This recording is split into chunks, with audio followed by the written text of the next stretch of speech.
നമസ്കാരം, എൻ്റെ പേര് അലക്സ് തോമസ്. പത്തനാപുരമാണ് സ്വദേശം. ഞാനൊരു 1.25 വർഷം മുമ്പ് എറണാകുളത്തുള്ള ക്ലൈമാക്സ് സിനിമാസിനെ കൊണ്ട് ഞാനൊരു ഹോം തിയേറ്റർ ചെയ്യിപ്പിച്ചു. അതിൻ്റെ വീഡിയോസ് യൂട്യൂബിലൊക്കെ വന്ന് നല്ല റീച്ചൊക്കെ കിട്ടിയതാണ്. പിന്നെ ക്ലൈമാക്സ് സിനിമാസിൻ്റെ ആഫ്റ്റർ സർവീസ് വളരെയധികം ബെറ്ററാണ്. കാരണം ഏത് സമയത്ത് നമ്മൾ ഫോൺ വിളിച്ചാലും എന്ത് ഡൗട്ട് ചോദിച്ചാലും അനന്തു ആണേലും ജസീലാണേലും പിന്നെ ഷെബിനാണേലും അവർ ഫോൺ എടുക്കും, നമ്മുടെ സംശയങ്ങൾ പറഞ്ഞു തന്നിട്ട് നമുക്ക് പിന്നെ ഫോണിൽ കൂടെ തന്നെ തീർക്കാനുള്ള സംശയങ്ങളാണെങ്കിൽ അവർ പറഞ്ഞു തരും. എല്ലാവരും സൈറ്റിൽ വരണമെങ്കിൽ അവർ വന്ന് സൈറ്റ് വിസിറ്റ് ചെയ്ത് എല്ലാ സിസ്റ്റവും ഓണാക്കിയിട്ട് അതിൻ്റെ പ്രോബ്ലം എന്താണെന്ന് കണ്ടുപിടിച്ചിട്ട് സോൾവ് ആക്കി തരികയും ചെയ്യും. അങ്ങനെ പ്രോബ്ലംസ് ഒന്നും വന്നിട്ടില്ല. ഇതുവരെയും ഒരു സിസ്റ്റത്തിന് ഒരു കംപ്ലൈൻറ്റും വന്നിട്ടില്ല. നല്ല രീതിയിൽ എല്ലാ കാര്യങ്ങളും പോകുന്നു. അത് വളരെയധികം സന്തോഷമുണ്ട്. ഇപ്പോഴത്തെ നമ്മുടെ കോൺഫിഗറേഷൻ വന്നിട്ട് 7.1.4 ആണ്. അപ്പം സൗണ്ട് എന്ന് പറഞ്ഞാൽ കിടിൽ ബെറ്റർ സൗണ്ടാണ്.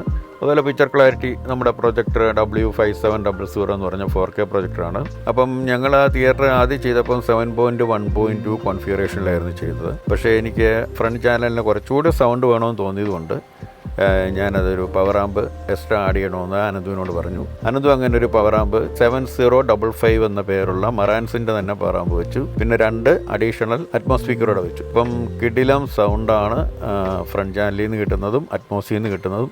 നല്ല എഫക്റ്റാണ്, കിടിലം സൗണ്ടാണ്. അതുപോലെ ഞാൻ വളരെയധികം സാറ്റിസ്ഫൈഡ് ആണ്. ക്ലൈമാക്സ് സിനിമാസിനോടുള്ള നന്ദി ഞാൻ നന്ദിപൂർവ്വം പറഞ്ഞോളൂ. ഹായ്, എൻ്റെ പേര് സിയാൻ.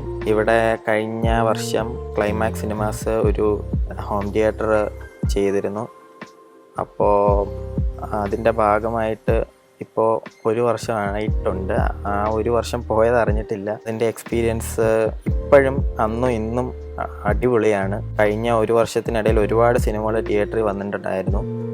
അപ്പോൾ എല്ലാ സിനിമയും നമുക്ക് കാണാൻ പറ്റില്ലല്ലോ തിയേറ്ററിൽ പോയി. അപ്പോൾ നമ്മൾ വീട്ടിലിരുന്ന് കുറേ സിനിമ കണ്ടായിരുന്നു. ഈ വർഷം അത്ര നല്ല സിനിമകളൊന്നും കുറേയൊന്നും വന്നിട്ടില്ല. പക്ഷേ ഉള്ള കുറേ സിനിമകൾ കണ്ടിട്ട് നമുക്ക് ഭയങ്കര നല്ല എക്സ്പീരിയൻസ് ആണ് കിട്ടിയിട്ടുള്ളത്. പിന്നെ പവർ ആമ്പ് വെച്ചിരുന്നു കുറച്ചുകൂടെ ബെറ്റർ സൗണ്ട് ആൻഡ് ക്ലാരിറ്റിക്ക് വേണ്ടിയിട്ട്. അപ്പോൾ അതിൻ്റെ ഒരു കാര്യം പറയുകയാണെങ്കിൽ ഇപ്പോൾ കുറച്ചുകൂടെ നല്ല സറൗണ്ട് ആൻഡ് ബാലൻസ്ഡ് സിഗ്നേച്ചർ നമുക്ക് കാണാൻ പറ്റുന്നുണ്ട്. ഇപ്പോഴും സൗണ്ടിൻ്റെ കാര്യത്തിലോ പിക്ചറിൻ്റെ ക്ലാരിറ്റിയുടെ കാര്യത്തിലാണെങ്കിലും ഒരു കോംപ്രമൈസും ഇല്ല, നല്ലതാണ്.